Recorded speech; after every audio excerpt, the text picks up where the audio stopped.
To all the non-believers, non-believers, non-believers, non-believers, non-believers, non-believers, non-believers, non-believers. I'm making. What's good, y'all? This is Jay Varsity, and we are back after a month-long hiatus. We are back with NBA Talk. This is episode 153, and we've had quite a few events. We got a lot of drama in NBA, and I know I've missed a lot when it comes to big games, big moments, but we're not going to miss the ones that at least happened this week. We're going to get right onto it. I want to talk about Stephen Curry breaking the three-point record. This is monumental. Stephen Curry has done he's transcended the game so much, and he's absolutely changed the game of basketball because with the evolution of three-point shooting is more teams are shooting threes more than ever. That's how much his impact has came in when it comes to how much he's changed the game in that aspect. To see him break the record, and it was so iconic to do it in Madison Square Garden, that that to me was what made it special.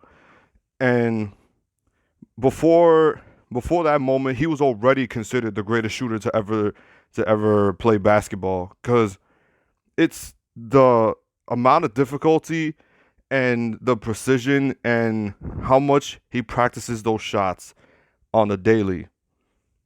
We look at it and we kind of take a lot of those moments for granted. I'm a victim of taking those moments for granted because we get so used to them, and it's just you're just like, it's Stephen Curry having another one of those 3-point nights. It's You don't realize that he to hit an NBA 3-point shot, that's already difficult.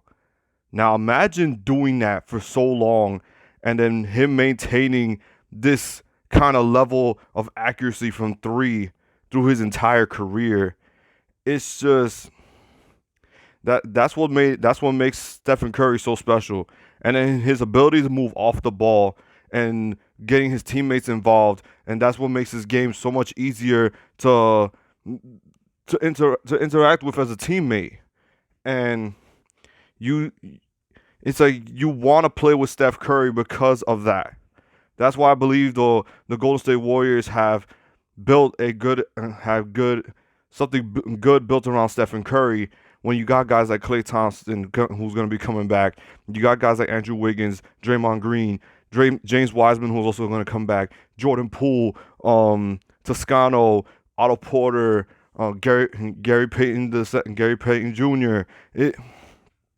It's just they know how to fit and gel to make Steph Curry's game that much easier, and that's what makes Stephen Curry so dangerous as well, because he draws in so many defenders. And I know we constantly hear it on ESPN, but it's just true. The moment the guy steps past half court, every team, when you're on the defensive end, your eyes are on Steph Curry, because he's either going to do two things: give the ball up and move around 100 screens until you're absolutely exhausted, or he's gonna pull up from half court and he might just make it.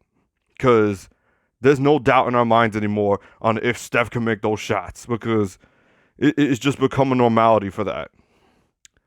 It Stephen Curry, I've had to watch this man pick apart some of my favorite players, and I've always liked Stephen Curry. Now, like I said, I grew a dislike to him during the whole KD Warriors era. It, I started to like change my view on him, but then my my view on him has always been that he's gonna be the greatest shooter in the league, and I knew he was something special from back in 2011, and you know I almost looked bad because of how many injuries he had earlier in his career, but once he ascended, oh, Stephen Curry ascended. And Mark Jackson looks like he just sounds like a genius at this point, because he said many years ago, and people called him crazy for saying that him and Clay would be the greatest shooting backcourt in NBA history. And people called him crazy. They thought he was nuts. They thought he was absolutely insane. But when you look at it now, the way they've absolutely decimated teams, they've broken a lot of fans' hearts. Because when Steph and Clay are rolling, these two, oh my God, they're impossible to guard once they're both clicking. And even if one is having a somewhat off night, the other one can pick up the slack.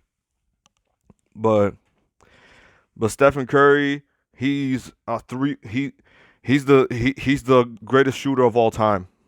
I'm saying it. Nobody's gonna take that title from him. That record is not getting broken anytime soon. I don't know who's gonna break it, so don't ask me.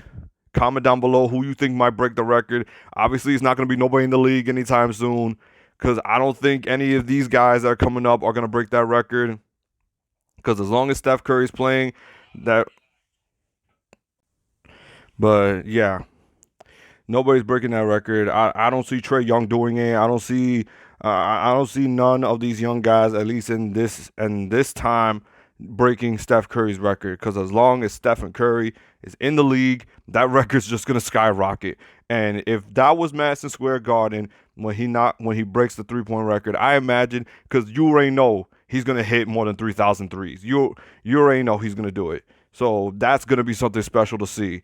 When he hits his 3,000th 3-point shot, that's gonna be special. That's gonna be real special. That you At this point, I'm never taking Stephen Curry for granted anymore. I regret all those times where I grew to dislike Steph Curry, but I'm he I loved him until 2014, 2015, and then after KD got there, I had such a hatred for the Warriors. Yes, I did not like the Warriors. Call me salty, I don't care, but I I just didn't like Steph. I didn't like he just looked extremely cocky to me. But what if you could shoot like he can? I would be cocky too. I'm not gonna lie, but yeah, that's the Steph Curry news. KD has been on a crazy stretch. He has been carrying Brooklyn now with all these players going into protocol. The league has been nuts because the Bulls have 10 players out, the Lakers have players out, the Nets have 7 players out. It's just left and right. People are in and out of protocol. But Kevin Durant specifically for Brooklyn has been on a stretch. He's averaging 40 points a game, but I think just because it's out of the Nets' control, I just don't think KD's going to be able to sustain it because you can only do that for so long. And KD's playing an insane amount of minutes. Even Steve Nash mentioned it. And it's just, to me, it's not going to be KD's fault if they start losing games. Because you're talking about a guy who came back from an Achilles tear and he's playing this heavy amount of minutes. And we're still not even at All-Star. We're not even close to the trade deadline or All-Star break yet. So to me, it's just going to be out of their control. And I wouldn't be surprised if KD doesn't keep up those monster numbers, because to me, it's not his fault because of how many players are in protocol. It's not in a lot of people's control right now. But yeah, the whole protocol thing is going to be affecting a lot of teams. Russell Westbrook yesterday was announced that he went into protocol. A lot of the rumors about Westbrook getting traded, I want to call it BS, because now that Russell Westbrook is somewhat playing well, now I don't hear a peep from people. And it's like the Lakers are starting to somewhat gel together. They were playing awful, by the way, very awful. Like, they have been one of the teams I've been very frustrated with because they let themselves get into these tough scenarios. And to me, it's like, if you just put your foot down and just end the game early like you're supposed to, you wouldn't be in these tough situations and you wouldn't have the record that you have. But yeah, you got and then the situation in Portland with Damian Lillard, they wanted to try to get him to Philly, but Portland made it very clear that that Dame is not up for trade. And yeah, to tell you the truth, it's like the season is in much turmoil. There's a lot of turmoil in the league because teams' records are gonna change a lot because of the situation that's going on right now. Like the Chicago Bulls, They were they had the best record in the Eastern Conference. Now they have 10 players out. They have 10 players out in protocol. Brooklyn has 7 players out in protocol, and one of them is James Harden. James Harden, LaMarcus Aldridge, and Paul Millsap, they're all out in protocol. So it's like the season could very much be affected. The Bucks, Giannis is in protocol. So there you go. It's like a lot of these matchups a lot of the games we can't really judge, because if you have players in and out of the lineup, you're never going to truly know if these teams can match up. So I think Christmas Day, it could be somewhat jeopardized, because if we get a Lakers-Brooklyn matchup and none of the teams are whole, it's like you can't really judge who's the better team.